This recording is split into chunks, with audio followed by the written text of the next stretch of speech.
महाराज की जय हो। राज्य में शांति है, व्यापार फल फूल रहा है।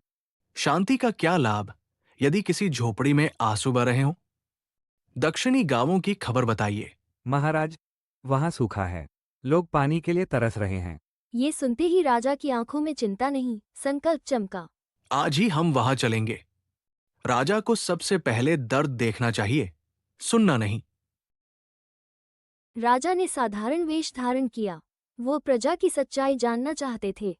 एक बच्चा रो रहा है। बेटा, क्यों रो रहे हो? माँ बीमार है, पानी नहीं है। राजा का हृदय पिघल जाता है। एक किसान आह भरता है। काश राजा हमारे साथ मिट्टी में उतरता।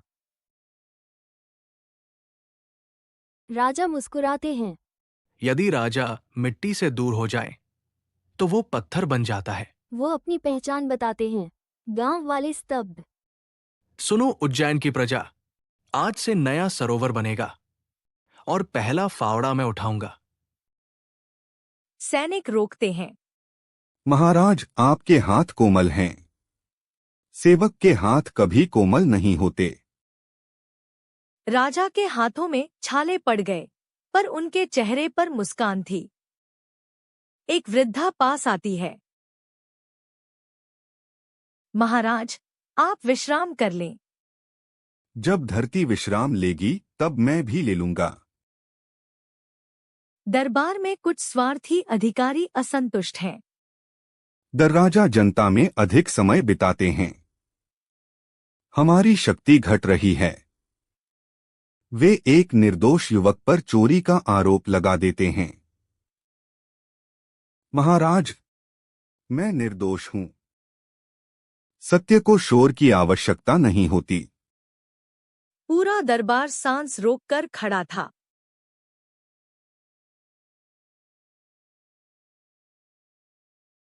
जांच होती है। असली दोषी अधिकारी निकलता है। तालाब लगभग पूरा हो चुका है। अचानक भीषण तूफान। बांध टूटने लगता। महाराज, पीछे हटिए। राजा पीछे नहीं हटता, आगे बढ़ता है। वह स्वयं पत्थर उठाकर बांध थामते हैं। उस क्षण राजा और प्रजा में कोई अंतर नहीं था।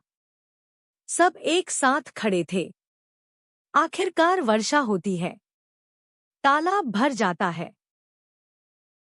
गांव में उत्सव। ढोलन गाड़े।